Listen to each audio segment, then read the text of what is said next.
Welcome everyone to the third in our summer film series. This panel conversation is around the She Session and the care economy, and it ties in directly with our film, The Great American Lie. I'm Dr. Caroline Helbin. I'm the executive director of the Representation Project. At the Representation Project, we use films and media in order to shift the culture, in order to challenge damaging gender norms and stereotypes. And a big part of our work is talking about how we need to move to a care economy. I am so excited to introduce our panel, but first let me thank our sponsor, Google, who made this possible today. Let me just jump right in here with our distinguished panelists, many of whom, perhaps all of whom, you already know. So Ai-jen Poo is an award-winning organizer. She's an author and a leading voice in the women's movement. She's the executive director of the National Domestic Workers Alliance and the director of Caring Across Generations. She's the co-founder also of Supermajority and the co-host of Sunstorm podcast and a trustee of the Ford Foundation. So she is one busy human.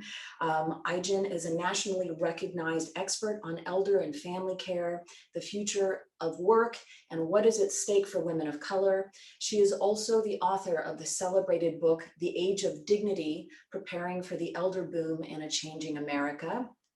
Next is Bridget Schulte. She is the director of the Better Life Lab, the Work, Family Justice, and Gender Equity Program at New America, which is a nonpartisan think tank that reaches across the aisle in order to heal some of the divisions that are so prominent right now in the United States. The think tank uses narratives to move public policy, workplace practices, cultural expectations, so that people across race, class, and gender can thrive with decent, dignified work and time for care and connection throughout the course of their lives. Bridget is a Pulitzer Prize-winning journalist, formerly of the Washington Post, and the author of the New York Times best-selling book, Overwhelmed: Work, Love, and Play When No One Has the Time. This book was also named as a notable book of the year by NPR and the Washington Post. And also joining us is Kim Rohr, the co-founder and COO of Tin Lab, as well as the interim head of People at Oyster. Both of these roles have her exploring the future of work and how we create better work environments. Kim has created and led industry-leading people operations functions at startups with a perspective that is shaped by her time as both in executive positions at both Google and Pixar, as well as her work in both theater and the music industry. She is the mother to a 15-month-old and a 4.75-year-old, and she lives with her family in Berkeley, California. I'm going to open it up with a question for everyone. We'll start with you, Ai-jen. We use the term the care economy to refer to a sector of the economy that is responsible for nurturing and reproduction. More specifically, we're talking about childcare, elder care, education, healthcare, and domestic services. The labor force for the care economy is 90% women, disproportionately women of color, disproportionately women who are immigrants, and 44.3% are living below the poverty line, compared to about 17% of all other workers. Why is this work so historically undervalued, and what are you doing in your work to address this? Well, thank you for the question, and it's wonderful to be with this panel and to be in conversation on this really essential and timely topic. I would say that the association of caregiving work with women is at the heart of all of this, that we have really devalued the work that women do and that we've always expected women will do and shoulder, especially when it comes to caring for our families. And the work as a profession, the caregiving professions, whether in childcare or elder care or support for people with disabilities, has always been work that's also associated with women of color specifically. Some of our first domestic workers, for example, in this country were enslaved Black women. And the association of this work with women of color has led to the exclusion of this work from basic protections and recognition as real work. Back in the 1930s, when Congress was debating the New Deal labor law policies that would essentially be the cornerstone framework for protections for American workers, many of which we now take for granted, like minimum wage or overtime, the right to join a union and collectively bargain for better conditions. Southern members of Congress refused to support those measures if they included protections for domestic workers and farm workers who were Black workers at the time. So, in that racist exclusion, that became the imprint by which this workforce was treated in our law and policy, and it really reinforced the cultural devaluing of this work and the people who do it. So here we are in a, you know, generations later, and it's still, as you said, a workforce of majority women of color who are earning poverty wages, working incredibly hard, and still can't take care of themselves and their own families. And so it's definitely at the heart of what we need to address and transform if we're going to have an equitable economy. Thank you, Ijin. Bridget, what is your analysis of this problem? Yeah, I just very much what Ijen has said. I think that you look at sort of the history of kind of how we got here. It's very much rooted in misogyny, sexism, racism, um, patriarchy. So it's going to take a policy shifts. It's going to take workplace practice shifts, but it's also going to take cultural, mythological mindset shifts to get to the point where we actually can elevate and value this very important care work. Care work. Ijen says this, and I think it's brilliant. It's the work that makes all other work possible.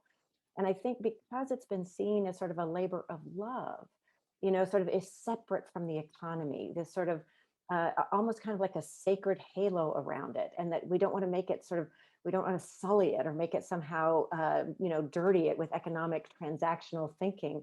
And yet, this is the work that not only makes life worth living, it's our connection and our care of each other is what makes us human, that sense of belonging and connection. And the care that we do when we have these systems, which we don't have, but if we did have systems that worked, where you had high quality childcare, where you had really high quality, loving, responsive care for people with disabilities, elder care, really care across the life cycle, care for ourselves when we're sick. We are not robots. We talk about the future of work and this coming automation. Humans, this is care work is so very human.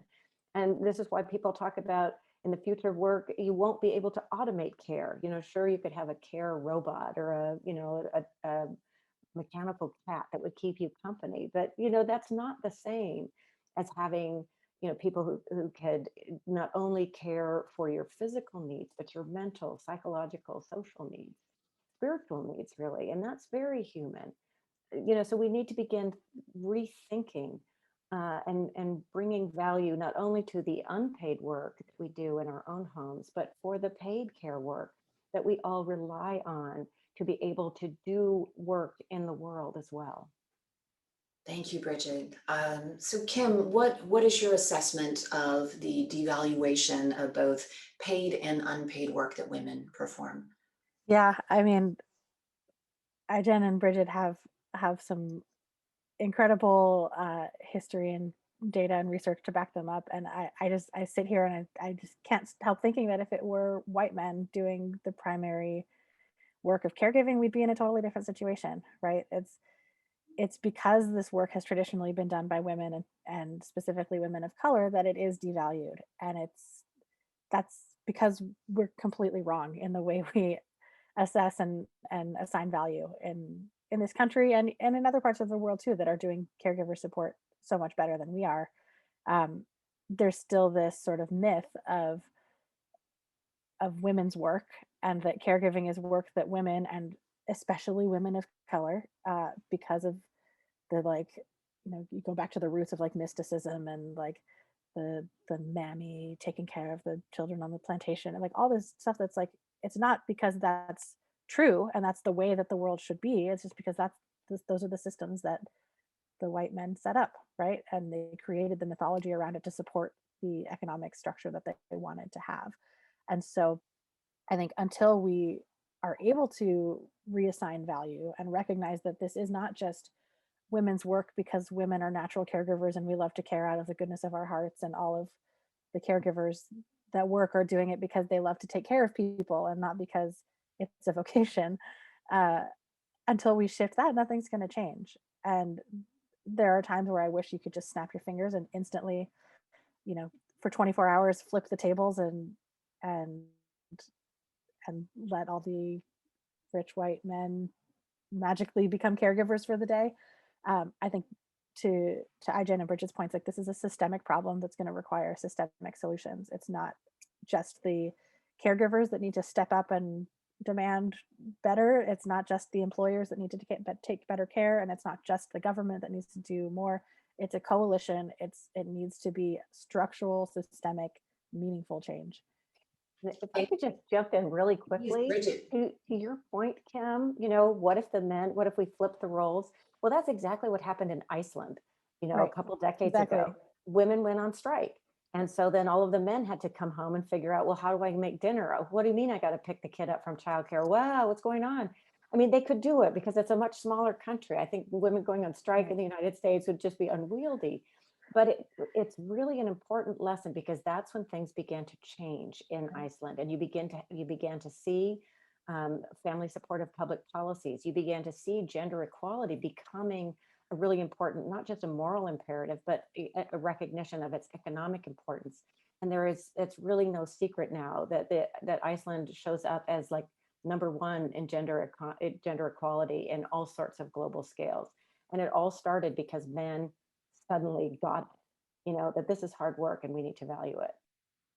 Well, that's a great segue to a question for Aijen about the She Session. What has happened during the pandemic, right? Because a lot of the work has shifted as we're working from home. It has shifted into the home. And you would think that maybe all of a sudden we would see greater equality in the home, but that's not necessarily taking place. And to add to that, the disproportionate burden that women who were previously working outside the home are now carrying even more of that burden inside the home. Domestic workers, as you've said, Aijen, by definition, working from home is not an option because they're performing work in other people's homes. How has this pandemic turned into a She Session, and how might we address that?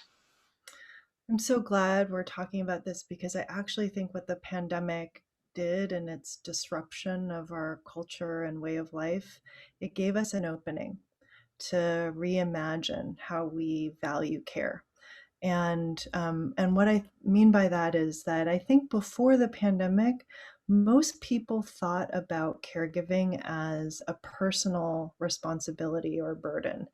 And if you couldn't manage and you couldn't afford or you couldn't figure it out, it was a personal failure. You didn't have the right job. You didn't save. You're a bad parent or you're a bad daughter. And I think what the pandemic helped everyone see is we are all doing our very best, and it's not enough. We need infrastructure. We need collective solutions. We need a strong workforce to support us, a care workforce. We need paid leave policies. We need policies and public investment, right? Are shared. It's like the definition of government. The role of government is to meet our collective needs and solve for the challenges that we cannot solve alone and that the market can't solve, right? And that is the definition of care. And so I feel like we have this awakening moment where we're all like, wait a minute, this is actually a shared need and we need collective solutions. And that's what we can move towards. And part of that solution set is raising wages and improving working conditions for the workforce that does care work as a profession. It turns out they also have families. They also have children. They also have people in their lives that they need to care for. And their safety is not only critical to the economy functioning, but apparently to our public health. And so just all of these things have been revealed. And now that we see it, it's like a moment to really drive the policy solutions. And I believe that in this country full of incredible talent and creativity and abundance, we can make every care job a good job, and we can create universal access to the care that we need in order to take care of the people that we love. Thank you for that. And of course, we do have Biden's proposed infrastructure. His second package very much addresses caretaking, and it is unlikely to pass. We can say that, right? Because it takes. No, Oh, well, good. Give us some hope, Aijen. That was my question. Give us some hope. no, it's gonna pass. And it's also up to us. And I don't mean that in the way that we always say it's always up to us. It is always up to us, and especially right now. What has happened is incredible. We have a president in the White House and a vice president and an entire administration that has basically said that the care economy is core to their economic agenda. Not the women's agenda, not the children's agenda, the economic agenda. And they want to invest in childcare, paid family and medical leave, and home and community care for the elderly and people with disabilities. And they want to raise wages for the care workforce. Game changer, holistic, big transformative investments that would really change lives, like at scale. And it's right now being discussed in Congress. And there is a proposal, a budget proposal that senators are discussing right now that includes these investments. And we need to reinforce that these investments are absolutely essential, that we need this. And if we want to build back better, we've got to start with care. And it is really on each of us to put in those calls, set up those meetings, even if they're with staff and in district or wherever and however you can have your voice heard. Now is the time, because what stays in that budget proposal is going to be decided in the next few weeks. So members of Congress need to hear from us now. Wonderful, thank you. And also not only hope, but an action plan. And I want to throw this to you, Bridget, because your organization is very much part of reframing the storytelling. And as Aijen just pointed out, the myths that we tell that this work is about women's work, when actually normalizing it as part of the economic health of our nation, is a really important shift. Can you talk about the narratives that you really want to challenge around care work? What would you change tomorrow if you could? That's such a great question. So there's so many things that I would change. I think the very basic one, we have this view that families are an individual responsibility. As Aijen was saying, so somehow if you can't make it work, it's your fault. And what's so sad is that so many people, so many families have internalized the sense of blame and failure, and they don't recognize that they're part of a larger system that doesn't work, that isn't serving them, that isn't working really for anyone except those at the very, very top. That's one of the things that I would love for people to begin to see, that it is not all their fault, that there isn't this sense of blame or guilt that they need to take on, that it is difficult for everyone. And that when we come together and share those stories and share them out and recognize that together we have power to make change, that's when we'll get change. That's one of the most important things that I really would want to get across. And the other, to this notion that care is undervalued or a labor of love. A couple of years ago, we did a really broad care report. We worked with Aijen and Care.com on it.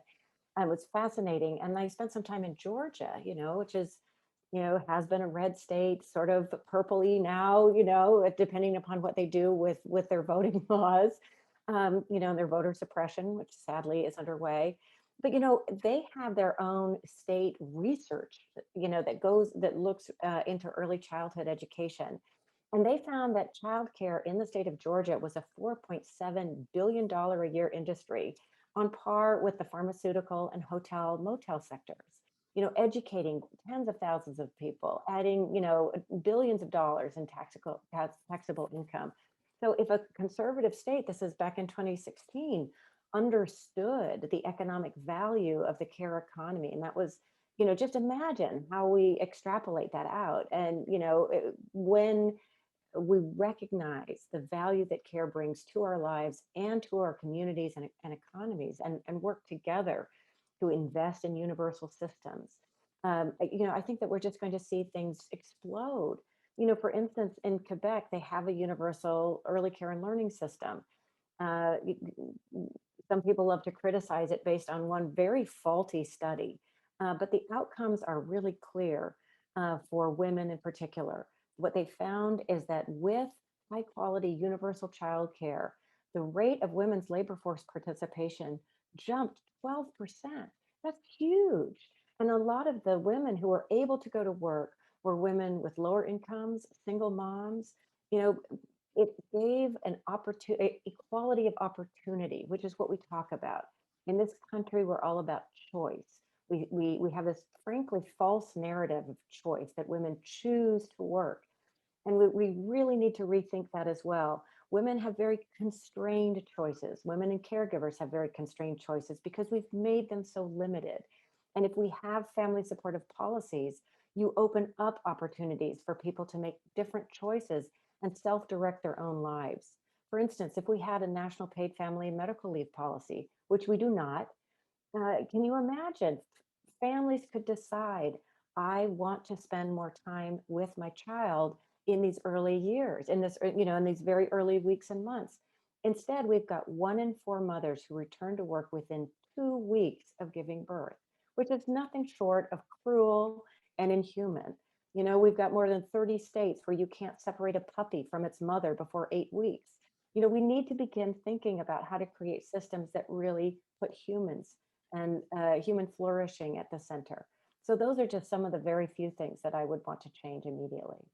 Thank you, Bridget. I love the specifics here. And I just want to reiterate that a theme that has come up in all of the answers is that this is a systemic problem, right? That institutions are implicated in this, laws, policies, practices, and that we tend to individualize it and engage in self-blame because we're asked to, right? In a neoliberal economy, right? We're asked to blame ourselves for these perceived failings when indeed they are at the structural level. And so the fix is at the structural level, which we'll get to in a bit. But I want to shift gears just slightly. Kim, you have been doing work in the workplace to make it more sustainable, more equitable, better workplace environment. Can you tell us what you've learned about making the workplace better intersectionally in terms of race and gender? Yeah, I mean, a lot of it comes down to how we support caregivers, right? When we're talking about the marginalized workforce and how the intersection between caregivers and the marginalized workforce is almost a Venn diagram, or almost a circle, not a Venn diagram. And what we learned in this research that we did at 10 Lab recently in partnership with Time's Up was that the the majority of companies don't even know what percentage of their population has caregiving responsibilities. Most companies um, know if you had a baby because they've processed your leave if you've had leave, but other than that, I mean, even employees who have caregiving needs beyond taking care of a newborn child, um, if you have older children, your employer might not know. There was a really great piece by a male executive that went viral on LinkedIn a couple months ago about how he was going to change the stigma and put pictures of his kids on his desk, and like, culture be damned, he was going to show that he had children. And it's like, why is this the solution? Like, it blows my mind, right? And this is just, the conversation often is around parents in the workplace, and that's where TemLab has spent much of its focus. But it's such a broader conversation on how you support caregivers at work in general, because that's when you're talking about racial and gender equity. Part of this study around caregiving, sorry, I'm jumping around a little bit here, I get very worked up about this, but part of this study from Joe Fuller at Harvard was around how we talk about caregiving as it relates to our responsibilities in the workplace, and that many populations don't assign the term caregiver to the work that they do, whether that's taking care of an elderly parent, taking care of a spouse, taking care of um, a family member that lives nearby who's maybe not a legally registered dependent, but is someone for whom they have caregiving responsibility. And all of those things impact your ability to show up at work and be your fullest, best participant in the workplace. And if companies don't even know how many of their employees have these types of responsibilities, how can they begin to support them? So even the most well-intentioned companies who try to create a culture where everyone can bring their whole selves to work, like I myself have had made this mistake in my career where I focused the majority of my bring your whole self to work on your life outside of work without being specific about what that means and without really asking employees what they need. And there's a huge cultural stigma in the workplace around what you do with your time outside of work. And there are certain activities that you do with your time outside of work that are seen as more valuable than others. And caregiving traditionally has been seen as a burden rather than something you are doing that's adding value to society and making you better as an employee because of the skills you're gaining as a caregiver. And without changing this conversation, there, I mean, I know I keep coming back to this, but without changing this and reducing the stigma, companies aren't going to be able to change because they can't fix what they don't know. And so one of the things that we've been doing at 10 Lab around this is to ask companies to start tracking the caregiver status of their employees and tracking that as it relates to hiring, retention, promotion, and compensation. We're calling it the Tending to Care Pledge, and we're asking companies just track the data. You don't even have to share it with us. You don't like we just want you to track it so that you can't unsee this information. The caveat there is that if you don't have a culture of trust and respect, employees aren't going to want to share that information because they're going to think that when they share it, they're going to be stigmatized and they're going to not get promoted and uh, not be seen as a valuable asset once they reveal their caregiving work. And so there's a major cultural shift that has to happen, but there's also this sort of demography shift that has to happen. Thank you, Kim, for all of that information and for drawing the links between the public and what we, bifurcate as the public and the private sector, which really are so highly dependent, especially when it comes to dismissing women's labor. Bridget, can you talk to us about how to bring men into caregiving and what some of the strategies you have on the table that are effective? Yeah, well, thank you so much for that. So at the Better Life Lab, we just finished a multi-year study that included a nationally representative survey of lots of people, but really focusing on men and some qualitative research, really digging into the question of men in care. Because when we think about gender equity, we often tend to think about women and women and economic independence and advancement in the workplace, but we're never really going to get there and truly create opportunity and equality for women in the public sphere unless we look at the private sphere as well. As both Aijen and Kim were saying earlier, I mean, women have long been doing far more housework and childcare than men. The Time Youth research shows that even when women work full time, even when they make more money, they're doing more care than men. That we just have these cultural expectations that this is women's work. And you can see that in the pandemic. This is part of what led to the She Session. When childcare and schools closed down, women took on the lion's share of the joys and the burdens of caring and homeschooling. And so many of them, we put women in an impossible situation. So you really have to look at, well, how can you bring equality to the home as well? And that's something you can't really address directly with public policy, but you can influence in a number of different ways through changing public policy, through normalizing men as caregivers, through workplace practice and culture. You can make a difference in that. So we were really looking at men. And a couple of things that were really surprising is that there are a number of men who do quite a bit of caregiving, but they don't consider themselves caregivers, which is so interesting. We had two groups in a qualitative study. We had one group of just adults, men over 18, and another who identified as men who cared for another adult. So they were taking care of their parents or a neighbor or a friend down the street.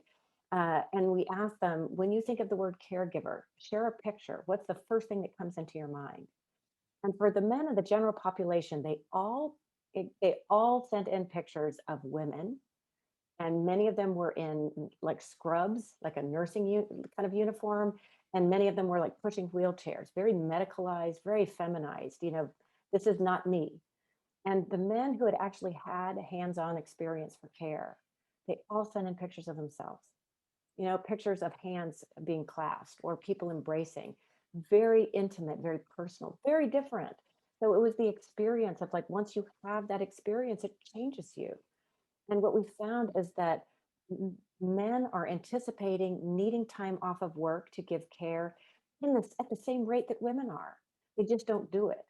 We also found that for men who take care of adults or children with special needs, they're doing many of the same intimate hands-on tasks that women do, like bathing and toileting and things that you don't expect men to do. It's like they mow the lawn and they balance a checkbook.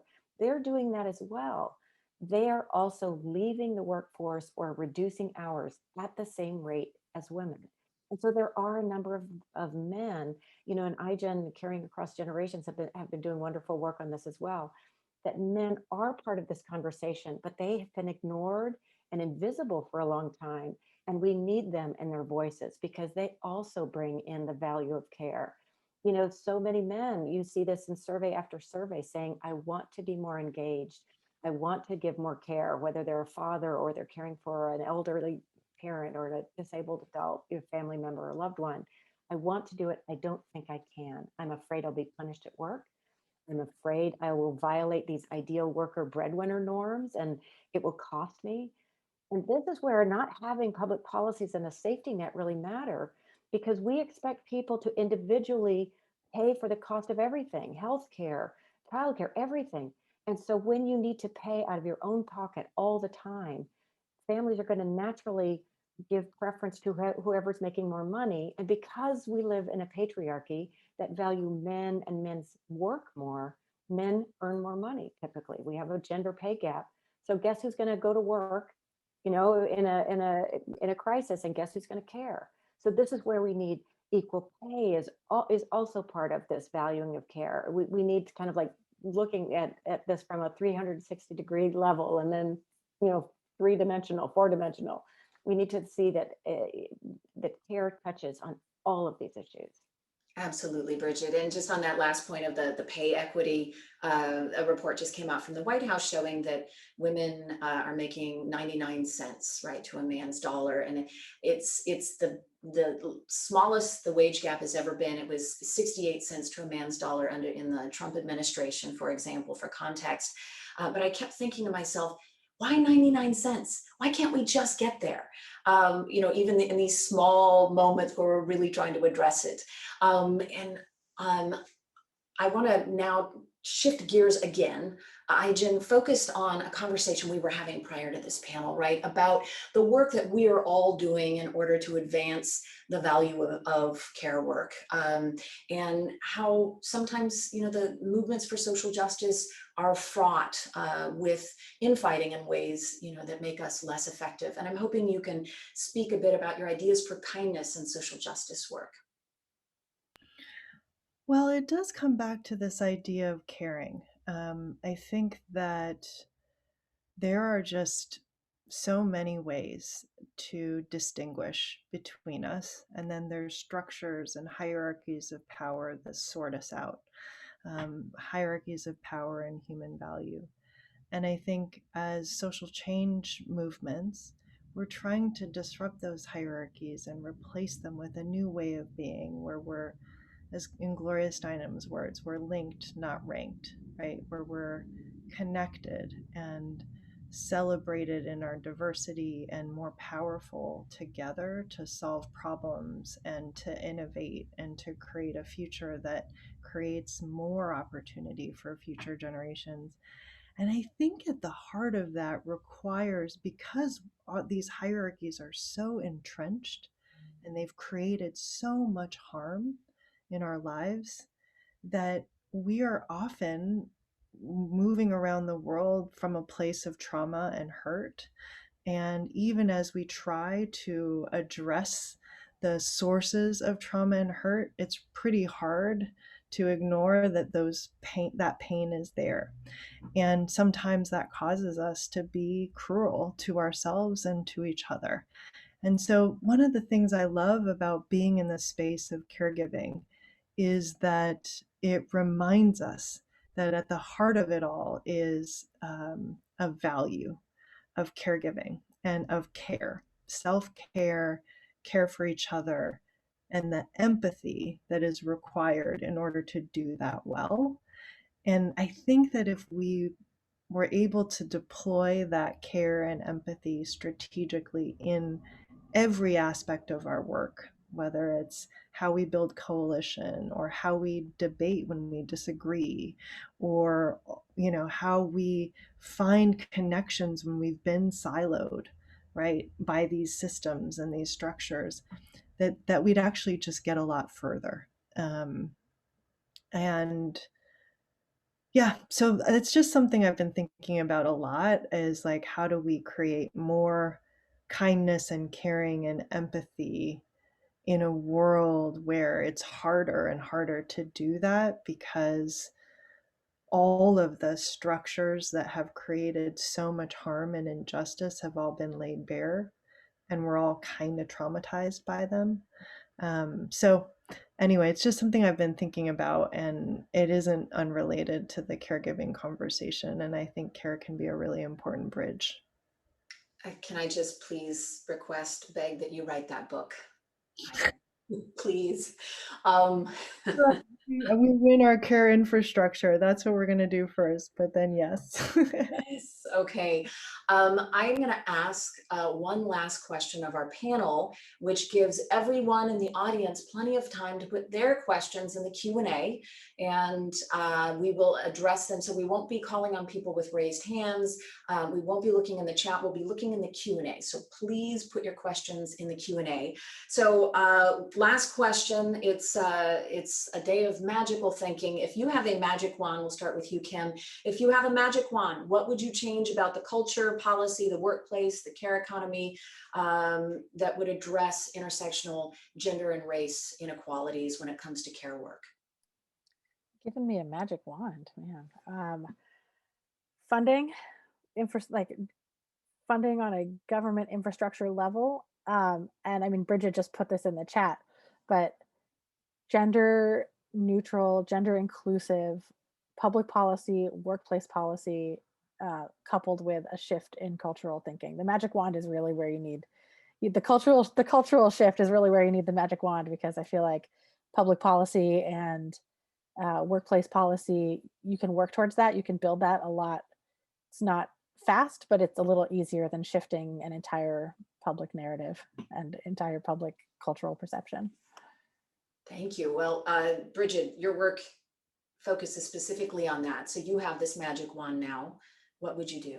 Yeah, so what's the abracadabra, Wingardium Leviosa, or whatever the Harry Potter thing is. Yeah, so I want to change family supportive public policies, workplace practices, and cultural expectations. Sort of my dream is I wrote it into my mission statement at the Better Life Lab, because you need change on all three of those levels, and they can all lead to more change, to a kind of like a virtuous circle. I'd love to start with, care infrastructure, and really be thinking that paid family and medical leave and other peer advanced economies, it's how they handle infant care.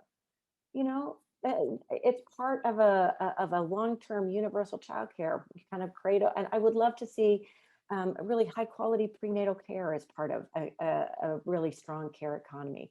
What I would love to see, if I'm waving my magic wand, is really valuing each other, valuing the care that we give, valuing women, particularly women of color, and valuing our caregivers, and embracing all of this as all part of this whole that we need to make our world work. Thank you. Aijen, you have the last try at the magic wand. Well, I want everything that Kim and Bridget just said. And I'll just say that we've been developing this idea called universal family care. The idea that we should all have universal access to childcare, paid family medical leave, and care for the aging and people with disabilities, and that every job in the care economy would be a living wage job with benefits and real economic mobility. And that in this country that we live in, that should be possible and at the foundation of a really strong economy. And it just, to follow up on that, it's so interesting right now. There are all of these jobs that won't be filled, right? And employers are wringing their hands and saying, we can't find people to work. But we're reframing that, right? Because these jobs aren't good. They're not what you just described, right? So there appears to be some pushback against this idea that we're going to work these service sector jobs with no benefits and poverty wages. Yeah, it's really interesting because people are talking about how the economy is coming back and labor markets are tighter and wages are going up, and that's just not the case in the care economy. The wages won't go up for care workers unless government takes action, and that is what the government is poised to do if we really push right now. We have kind of a generational moment to do that. Well, let me ask you, where can people find information about what they should be doing? And this is for everyone. We'll start with you, Aijen. Where can they find information about your work and also what actions they should be taking right now to get that infrastructure package passed? They can go to carecan'twait.org, which is a campaign that was launched to really meet this generational moment and pass care infrastructure in the budget. Thank you. And Bridget, where can they find your work and places to take action around this issue? Yeah, well, absolutely. Go to Care Can't Wait. That's where I go. That's a great place to go. At the Better Life Lab, we have a number of resources on our website as well. There's just a lot of people doing really good work in this space, and become aware, get educated, write members of Congress. Make sure your voice is heard. Share your story of care. Recognize that we are all in this together. I think in viewing the film, the A Great American Lie, which was so powerful, one of the economists talked about the common genius, and I love that. And I think that's what I would encourage people to begin thinking about. How do we move from this kind of, and it's very new, this neoliberal view that we're all individuals and government doesn't do anything. That sort of rose with the right in the 1960s. We can move to this notion that we have a common genius and that we are all in it together. And I think that that's what I would really encourage people to begin thinking about, and how to reach out and make those connections to see that we are all connected and that care is that connective tissue. Great, thank you. Kim, where can they find your work and perhaps a location for action, although it sounds like we're all going to the same shop? Yes, we also are fans of Care Can't Wait. Um, I'll drop the link into the chat, but on at tendlab.com, we have links out to the Tending to Care pledge. Someone was asking about books. I just dropped a link into my co-founder Amy Henderson's book that just came out on Father's Day. And really, tendlab.com is a good place to start. And my co-founder Amy has her own site, amyhenderson.org, where she focuses more on the individual actions. So if you're looking to join the movement, you can find us at either place. Great. Well, let's open it up to some questions from the audience. Bridget, you just mentioned neoliberalism. So I think this first question is for you. Anonymous attendee asks, what is meant by the charge that neoliberalism brings upon self-reliance? What is the difference between previous perspectives on this matter? Is it meant to say it's upon women or upon citizens? And basically, what is neoliberalism and why is it such a problem? Yeah, it's a great question. And I think it's a really important one. Sometimes we throw these terms around and we think people understand, and so really when you think about sort of kind of the last century, think about the Great Recession. So, prior to that, the United States had been formed on this notion of rugged individualism and this notion of self-sufficiency. And even labor unions, if you look back at that time, they didn't really want some public policies because they felt like, oh, then people will become lazy and they'll just relax in the hammock of this sort of social safety net. So there was this very strong mythology that, that government really shouldn't give us handouts, quote unquote. And then along came the Great Depression, and all of that went out the window because you recognized that, wow, we really are in this together. And when systems fail, individuals can't be the ones, you can't sort of solve these massive structural problems on the backs of individuals. And so that's when we had FDR came up with the New Deal, and we had minimum wage and we had overtime protections.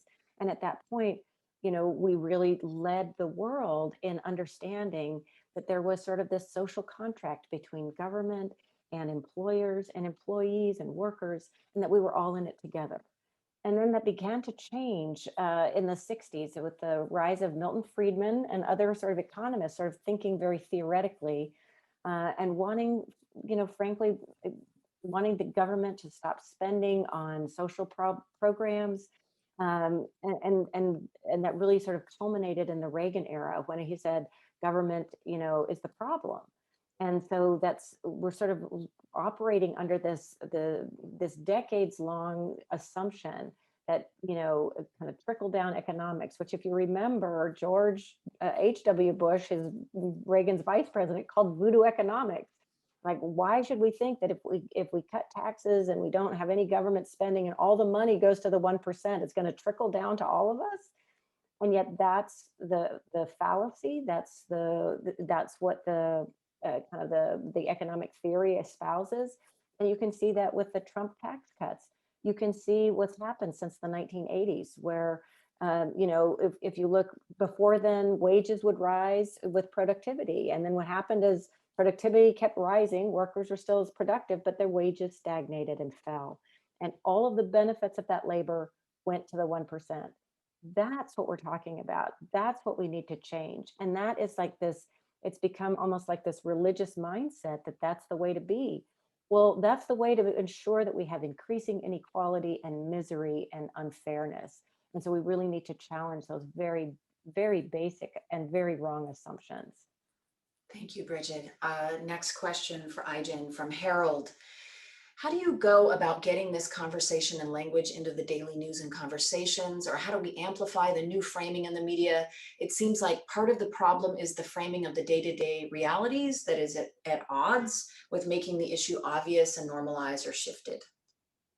Right. It's such a good point. It feels like care is kind of everywhere and nowhere, and everyone's a caregiver, but no one identifies as a caregiver. And both the strength of this issue as a unifier and the incredible amount of power that we can build behind it as a movement, and also the challenge of really framing it in a way that people understand what we're talking about and what our goals are, and who is, what's at stake for whom. And so, I think what we're trying to do with Care Can't Wait is every Tuesday evening, we have what we call a family meeting, which is a live virtual conversation between an everyday caregiving family and a member of Congress, about some aspect of the care crisis. And the hope is that every week, different people will tune in and see themselves and their own experiences in some aspect of the family's story. So that drumbeat is going to keep going through the end of August every Tuesday night. And you can find out more information at Caring Across Generations, caringacross.org. So that's one way to spread the word. We're also doing paid ads in states, and we're doing earned media, really trying to get the stories of caregivers out there, doing op-eds and letters to the editor. But it is such a hard media environment to break through, and it's such an important message. So we're very open to ideas that you may have. And next Tuesday is a National Day of Action for Caregiving, where there's going to be a march and an event in Washington and in 50 cities across the country. Caregivers and workers are going to be coming together to have their voices heard and push Congress to take action. And I'm hoping that that will also create a bump in the media. But I think it is the perpetual challenge of this issue. And you do it so well, everyone on this panel. I mean, these are the warrior women on the front lines of this fight. They really are.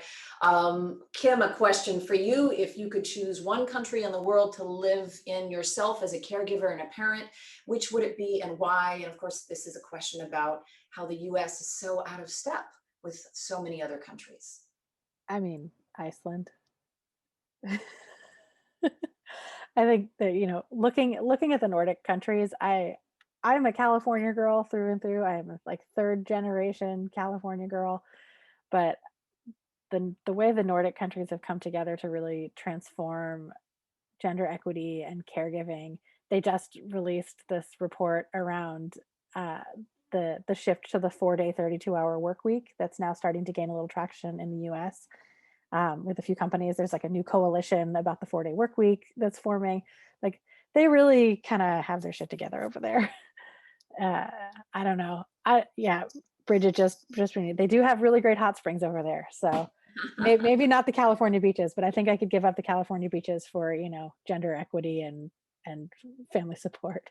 And a 4-day work week. I mean, I mean, we just had a 3-day weekend. Did we come back? I mean, if you actually took it, which many of us don't, right? Didn't you come back feeling refreshed and thinking, wow, I can get so much work done this week because I'm recharged? yeah. I'll take it. Okay, so Taylor is asking for research links. So if everyone on the panel, I know some of you have already dropped links into the chat. They would like some research links that can be helpful as they raise awareness about sexism and xenophobia, psychology, writing. This is a college student asking, so please provide any links that you would like. Let's see, Ijen, a question for you. As someone who works in DEI, how do you drive interest within higher ups to care about implementing these types of policies? I think what people don't understand in the DEI world sometimes is that it's not just like a moral thing. It's very practical. And the best example that I have is my friend Franklin Leonard said this about the film Hidden Figures. Have you ever seen that film? It's the story of Black women who worked for NASA and faced incredible barriers of structural racism and sexism, and literally on every front. And they took us to the moon. Imagine if those barriers didn't exist, where we would be as a society. you know? And so it's kind of like for, CEOs and boards of companies, like imagine where your company could be if your employees were not hindered by the barriers of racism and sexism and lack of care infrastructure as humans, and could actually just contribute their full potential and capacity to the work that they do in the way that they want to. And I just think that that's like, it's a no-brainer. Jen, we would all be like Captain Marvel when she rips off the thing and then she becomes Captain Marvel. Like, Exactly. why can't we all be Captain Marvel? Exactly. No, Franklin was like, we'd all be flying around in like carbon neutral space pack. Right? Stop holding us back. Right. Exactly. Stop holding us back. Imagine where our culture could be if we didn't, just to put it all together, right? As you were saying earlier, Ijen, but the trauma, right? If we didn't have all of this collective trauma around systems of power and inequality and oppression, what sort of a world would we have if we were able to dream and think and create? I mean, it really, what a loss. What a massive loss just for our species. A couple more questions. Brenda Goulet, who is from Arkansas, former state House and Senate member, has a question for you, Bridget. Have you considered writing some shell bills that could be used by organizations that influence elected legislators, such as the National Council of State Legislatures, in order to give them a template for introducing important policy? So yeah, so I dropped into the link something that we put together, a bold agenda for work, family justice, and COVID-19 and beyond, based on a series of podcasts that I did during the pandemic as we were all trying to figure out how it was disrupting work and care. At the Better Life Lab, we do a lot of storytelling and narrative, so we don't do that sort of technical assistance, but there are a number of other organizations that do, and there are a number of really great sort of shell bills, or you can look at some of the bills that are already introduced and have been languishing for years.